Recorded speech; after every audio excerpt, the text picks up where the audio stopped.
Hi everyone, it's Bernard on behalf of moviegamenostalgia.com. It's Friday the 4th of October, so it's the month of October, so I did mention in a previous one that we're going to have a look at some horrors, do some specials on horrors with it being Halloween month, obviously. Everyone's doing it, so why not us? So what I'm going to do today is start off with a couple of decades, the 60s and the 90s. So what I've done, I've looked back. I mean, it's the funny horrors. Once you start looking at things, and obviously some things you class as a horror aren't necessarily a horror. I mean, obviously there's going to be films on here that people say, well, that's not a horror, that's a thriller, or I call them chillers, and I call them sort of, but it's things that scare me. I mean, I go onto different sites and they're listed differently. So sometimes you go onto an internet movie database and something's not classed as a horror. Yeah, I think it is a horror. So it is a bit of a funny thing. Obviously, you've got the comedy horrors as well, which maybe one or two appear in over the next 3 episodes. We're going to do 3 of these, obviously, over the next 4 weeks. So there's some obviously like very dark humor horrors as well. So I mean, there's all sorts of things. It's only when you start looking at them you realize what it is. So some of these might not be specific horrors, but to me, the films that will scare you, especially my little picks that I'll throw in. Obviously, the films that perhaps not jumpy, really jumpy horrible things, just things that literally scare you as a child, and even now as you're growing up, sort of thing. So it's interesting. Anyway, I'll talk about specifics as we go through this, because I say it is one person's horror might be another person's psychological thriller. So. But hey, it's just films that scare you, just films that have an effect on you. I think we're talking about, aren't we? So all that sort of genre anyway. Let's have a start of the 60s. I'll just go through the top 10. I'll give you a rundown of the first 7, 10 to 4. And then basically I'll do a little bit more on the top 3 and my special one with a little bit of trivia and stuff, what's out there on them. So if we start with the 1960s. Number 10 in the 90s. These are top rated. So I've mainly used Internet Movie Database and Rotten Tomatoes, plus a few other websites. I've prowled through and had a look what people are coming up with their favourite horrors, etc., etc. So taking those films into account, I've then looked at the ratings and averaged them out, etc., etc. Because obviously you do get different ratings. Some like Rotten Tomatoes and IMDb are totally polar opposite sometimes with ratings of films. So I've done it best I can. I mean, see what you think anyway. See if you agree with these or add any to them. Like you could add loads to them, but obviously these are the top rated ones. So we go into the 1960s. At number 10, we have Hammer horror are going to feature a lot in those days. We have Christopher Lee and Dracula Has Risen from the Grave. That's in at number 10. At number 9, we have an Edgar Allan Poe story, which obviously again from the 60s is gonna be highly sort of up there, isn't it? Jane Fonda and Bridget Bardot in Spirits of the Dead, 1968. That was Spirits of the Dead. So you've not seen some of these, you may not have watched, but they're worth going out there looking on YouTube, various places, see if you can watch them. At number 8, we've got something called Spider Baby, Lon Chaney Jr. from 1967. I mean, I had the impression that was an older film, to be honest with you. It's about a family that sort of bit like Hills Have Eyes. It's about an inbred family, that sort of thing. So Texas Chainsaw, that style of film. So if you've not seen Spider Baby, that's in at number 8. Number 7, the classic Quatermass and the Pit. Obviously, the strange artifact found in London. That came out in 1967. And a lot of these films, obviously, I started watching a lot of horror films in the early 70s, when I lived with my sister from the early 70s, so I did have a bit of leeway on staying up late and watching Hammer horror stuff like this. So this sort of film like Quatermass and the Pit, I mean, I just love them. I mean, the science fiction element to it as well, obviously. So that's in at number 7. At number 6, The Devil Rides Out, another film I loved as a kid. Christopher Lee, obviously about devil worship, another Hammer offering from 1968. At number 5, The Fearless Vampire Killers. Again, well, this is where it borders on the humour, isn't it? Because there's a lot of dark comedy in Fearless Vampire Killers. Roman Polanski, 1967, about his professor and his apt apprentice. And I do remember watching this as a kid, and It did make me laugh, but also scared. It's really scared me as well. So at number 5, you got The Fearless Vampire Killers. At number 4, you've got Rosemary's Baby, another classic, 1968. Obviously, with the wonderful Mia Farrow in that. I mean, excellent. Again, obviously a pregnant, but some would probably call that a psychological thriller and a horror, a bit of both. So Rosemary's Baby is 1968, isn't it? Number 4. Now we look at the top 3 now, and obviously my little input. At number 3, put this one in and get some information for you. A bit more emphasis on this. Night of the Living Dead, 1968. Of course, a ragtag group of Pennsylvanians barricade themselves in an old farmhouse to remain safe from a bloodthirsty, flesh-eating breed of monsters who are ravaging the east coast of the United States. Obviously, George A. Romero, I mean, Night of the Living Dead in 1968. That's the 3rd highest rating from the 60s. An hour and 36. On IMDb, they actually class it as a horror. They're not always going to class these as horrors. Just a little bit of interest for you. Just have a look at bit of the trivia for you as well, which you may know some of this, but it's always nice to know, isn't it? This is one of the most successful independent movies ever made for $114,000, equivalent to just under $800,000 now. It grossed approximately $30 million, equivalent to about $220 million now, over 263 times its budget. So, well, amazing. When the zombies are eating the bodies in the burnt out truck, they were actually eating roast ham covered in chocolate sauce. Lovely. The filmmakers joked that it was so nausea-inducing that it was almost a waste of time putting the makeup on the zombies, as they ended up looking pale and sick anyway. I think you would do, wouldn't you?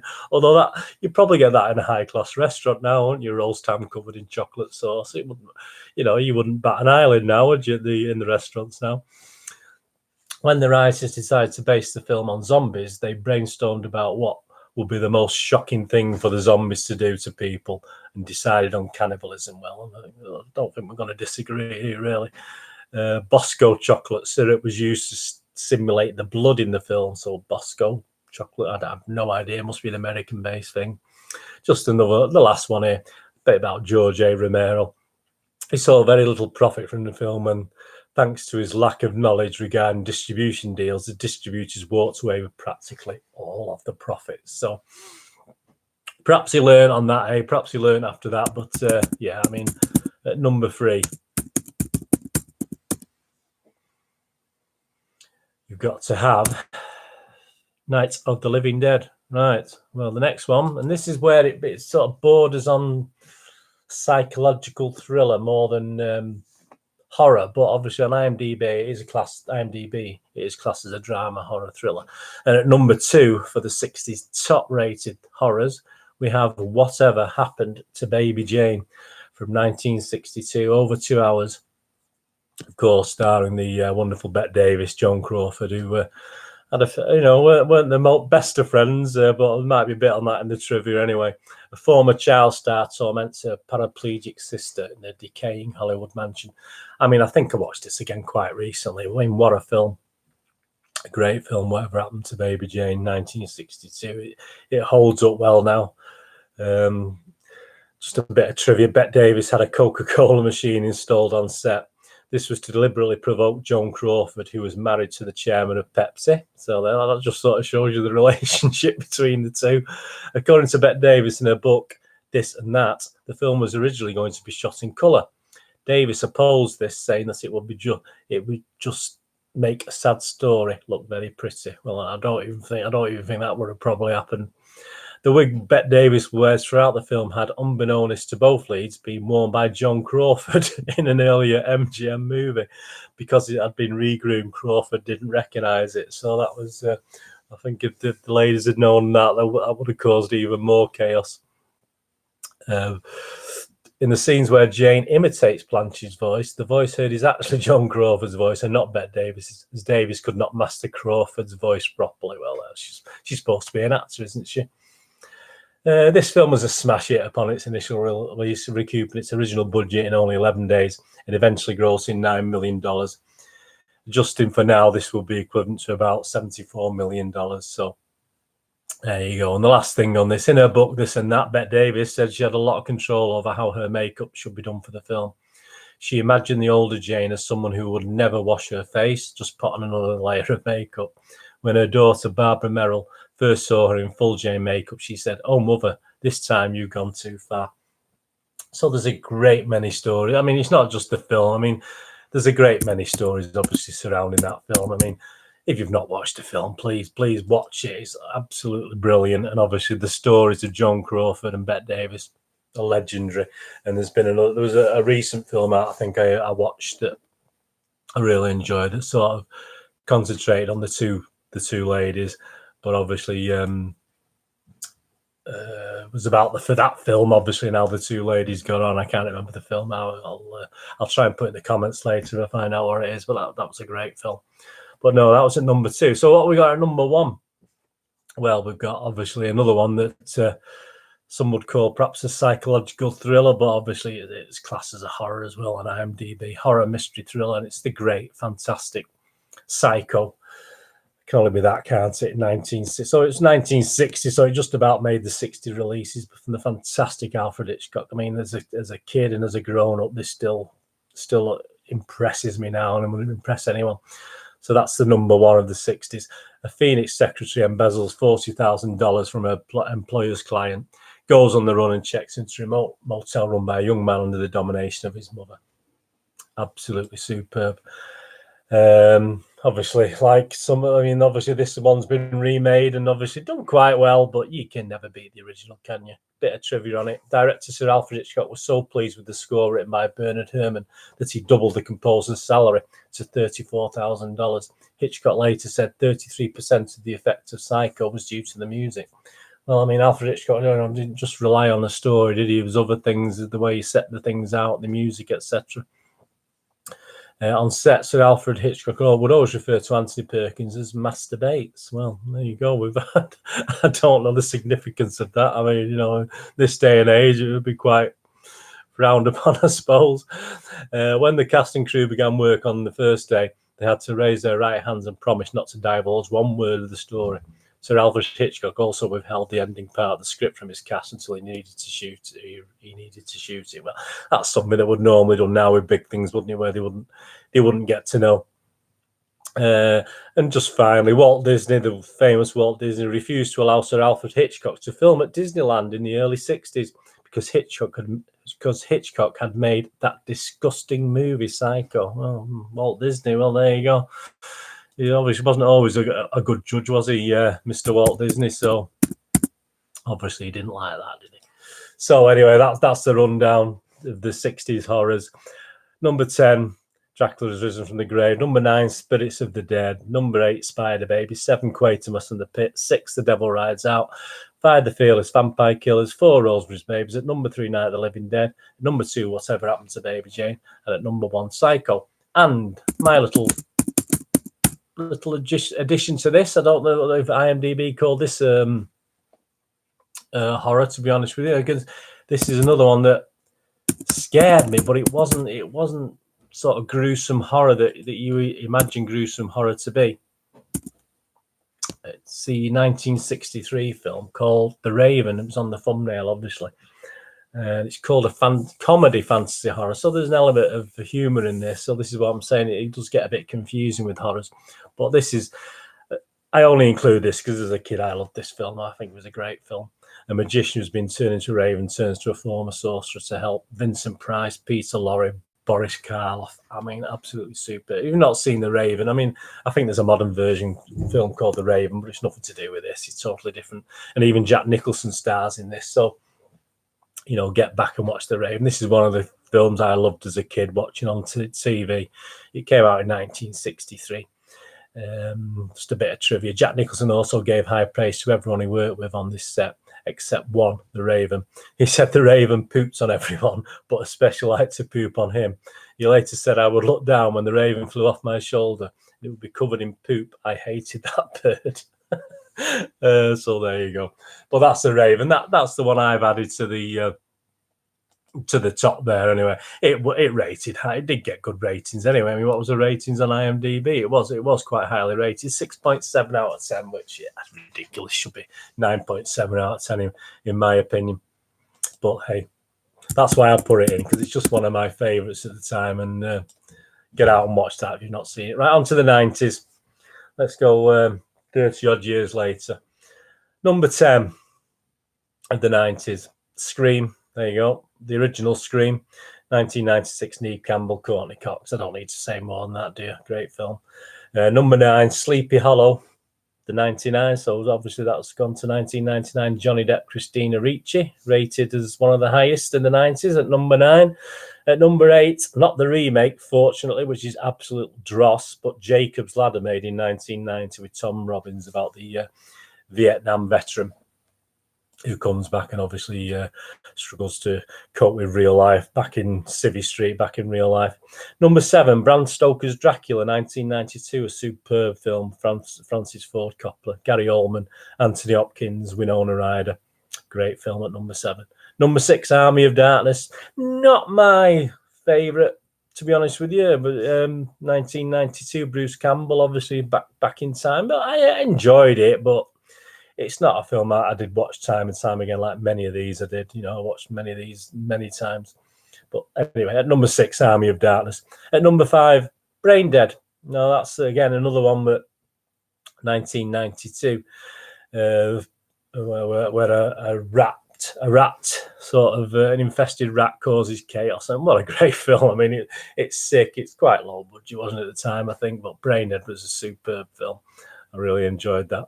At number 4, Interview with the Vampire. Well, you know, again, a classic one there, Interview with the Vampire, with Tom Cruise, Brad Pitt.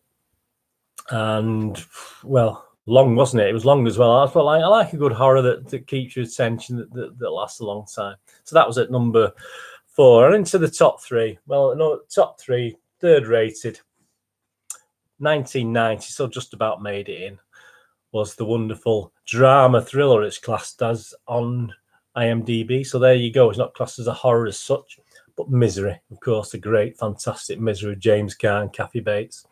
After a famous author is rescued from a car crash by a fan of his novels, he comes to realise that the care he's receiving is only the beginning of a nightmare of captivity and abuse.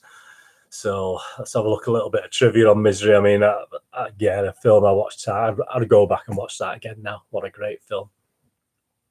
Obviously, Stephen King book. After refusing to speak about the motivations for writing Misery for 2 decades, Stephen King finally came out and stated that it is indeed about his battle with substance abuse. Kathy Bates' character is a representation of his dependency on drugs and what it did to his body, making him feel alone and separated from everything.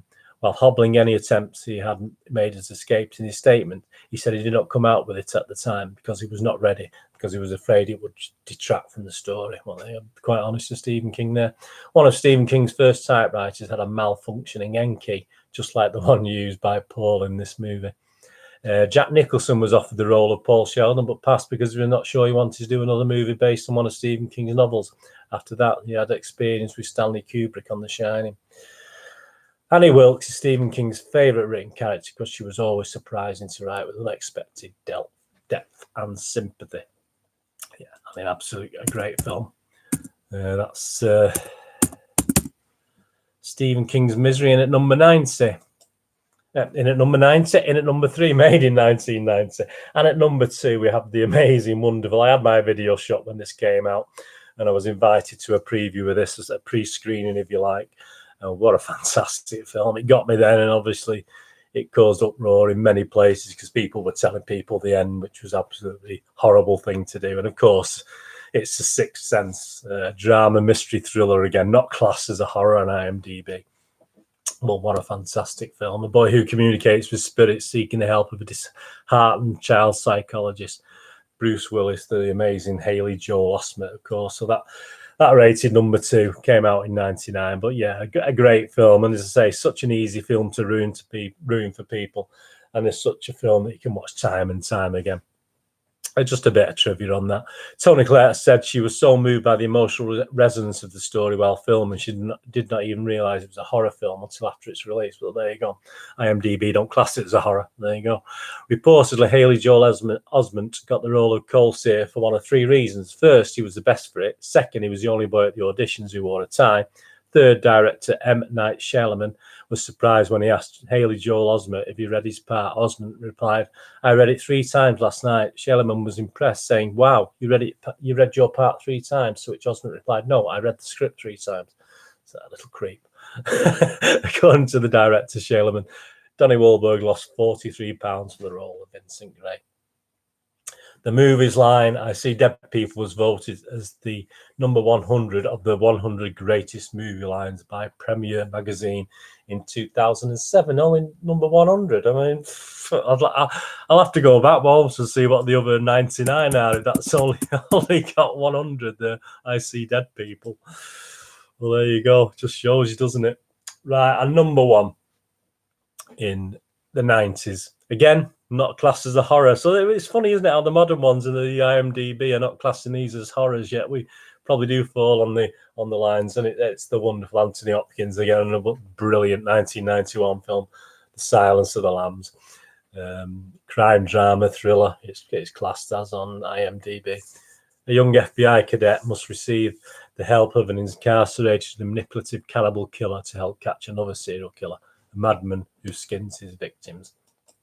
How many times I've watched this? I've totally lost count. There's a lot of films I've watched many, many times, and this is another one that just, you tend to watch these things like once a year, don't you, at some stage? And even sometimes you come across it on TV and you just stop the channel and stop flicking through and end up watching it again. Jodie Foster claims that during the first meeting between Lecter and Starling, Sir Anthony Hopkins' mocking of her southern accent was improvised on the spot. Foster's horrified reaction was genuine. She felt personally attacked. She later thanked Hopkins for generating such an honest reaction. In preparation for his role, Sir Anthony Hopkins studied files of serial killers. Also, he visited prisons and studied convicted murderers and was present during some court hearings concerning gruesome murders and serial killings. After Lecter was moved from Baltimore, the plan was to dress him in a yellow or orange jumpsuit. Sir Anthony Hopkins convinced director Jonathan Demme and costume designer Colleen Atwood that the character would seem more clinical and settling if he was dressed in pure white. Hopkins has since said he got the idea from his fear of dentists. Well, we can all share that with him, can't we? And one that obviously rated highly in the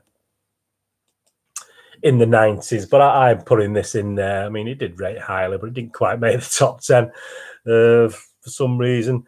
And again, it's not classed as a horror on IMDb. Got a great rating, but this for some reason was glossed over. I think more people perhaps class this as a psychological thriller, but again, I've included this as my personal one because it had such an effect on me. And it's, of course, the wonderful Morgan Freeman, Brad Pitt, Kevin Spacey in the film Seven. As I said, I think some of the sites didn't really class it as a horror, but it did have a powerful effect on me and scare me. So I'm going to include this as my token for the 90s. 2 detectives are looking a veteran hunter serial killer who uses the 7 deadly sins as his motives. A lot of people thought it was a little bit drawn out and stuff, but I mean, it's such a fantastic film. I mean, it's just so well done. It did get an 8.6 rating on IMDb, so normally it would have been up there, but as I said, I think it was glossed over as not being a horror film, so that's why it wasn't in the top 10 ratings. As preparation for his traumatic scene in the interrogation room, Leland also would breathe in and out rapidly so that his body would be overly saturated with oxygen, giving him the ability to hyperventilate. He also did not sleep for a few days in order to achieve his character's disorientated look. Dedication there. Brad Pitt fell while filming the scene in which Mills chases John Doe in the rain. Pitt's arm went through a car windshield, requiring surgery. The accident was worked into the script. Coincidentally, the original script called for Detective Mills to be injured during the sequence. There you go. Real life imitating art. New Line executives originally bolted the film's ending, but Brad Pitt refused to make the film if the ending was changed. Absolutely agree. I mean, the ending, absolutely fantastic. And that's what made it a horror for me. Just the ending. I mean, it went from psychological thriller to really, really scary. And just on a lighter note, Brad Pitt bought his own ties for the movie. He wanted Mills to have poor fashion sense. So there you go. So that was my little chip in with 7 as the rated horrors of the 90s. So we've gone from number 10, Scream, number 9, Sleepy Hollow, number 8, Jacob's Ladder, number 7, Bram Stoker's Dracula, number 6, Army of Darkness, number 5, Brain Dead, number 4, Interview with the Vampire, number 3, Misery, number 2, Sixth Sense, number 1, Silence of the Lambs, and my little thing on that. 7. Don't ask me to say which of those 22 films there would be my favourite of the whole lot. I just quite love them all. Least favourite. Tell you what, I'll have a plump for a least favourite of the whole lot. Yeah, and I think you know that because I did mention it before. Probably Army of Darkness. So sorry, Army of Darkness fans. It's probably my least favourite of the 22. But yes, I will probably watch it again because as I said, I haven't watched it much. I haven't gone back and watched it a lot. So yeah, I probably would watch it again. Anyway, I hope you enjoyed that. Next week, we've got the movie quiz on Friday, number 4. So there's a split from this. And then the week after, we'll be doing horrors from the 70s and the 2000s. And then the last one I'll do, I'll also include pre-60s in it, because obviously some great 50s, 40s, 30s horror films. I'll do a brief thing of those as well in the last one I do, which obviously will concentrate on the 2010s, the 80s, and obviously I'll have a look at pre-1960, and that's some fantastic horror movie. Again, as I said, as a kid, the sort of thing I used to love to watch in the early 70s, and go up them stairs frightened to death when I used to watch these films, get under my covers as though that would protect me. I mean, you know, I'm talking when I was, 11, 12, 13, I was probably even older. These films used to scare me. I used to love them. I used to always love horror movies, like I love all movies. Anyway, I hope you enjoyed that. Have a great week. I'll be back Monday with the UK DVD and Blu-ray releases. Punch the old subscribe button if you enjoyed that. Any comments, just let me know what you think. Push the bell notifications so you know when these videos are coming out. Obviously, as I say, I do one a day. I'm on Twitter at nostalgia_movie, on Facebook it's Bernard Deneen, with links to obviously moviegamenostalgia.com, my website. I've not got too many of these horrors on there. It's more obviously foreign language films, old classic, rarer film noir, that sort of thing. But there are 1 or 2 dotted about on there on moviegamenostalgia.com. Obviously, old and rare board games as well. I was looking to see if any good scary board games, but they're a bit few and far between. I mean, there's some coming out now, modern board games that are quite with a horror basis, which are quite interesting. So I may have a look at them in the near future. And obviously the posters. I mean, I've got plenty of posters on the site, and I'm posting 1 a day on the Twitter account at the moment. Just a scary poster a day for the month of October. So have a look at that on nostalgia_movie. Anyway, I hope you enjoyed that. Have a great weekend, whatever you're going to do. If you watch films like The Joker, let me know. Please let me know if you like them. Judy, which obviously comes out again today as well. Let me know your thoughts, and then on Twitter or in the comments below on my Joker special video I did. So just have a look back. If you've not seen that, have a look back on the playlist and have a look on what my thoughts are on the Joker and the controversy around it. So anyway, have a good one. Whatever you're doing this weekend, have a good one. Look after yourself. Look after your family, especially, and also look after your friends. And I'll see you all again on Monday. Have a great one. Bye-bye.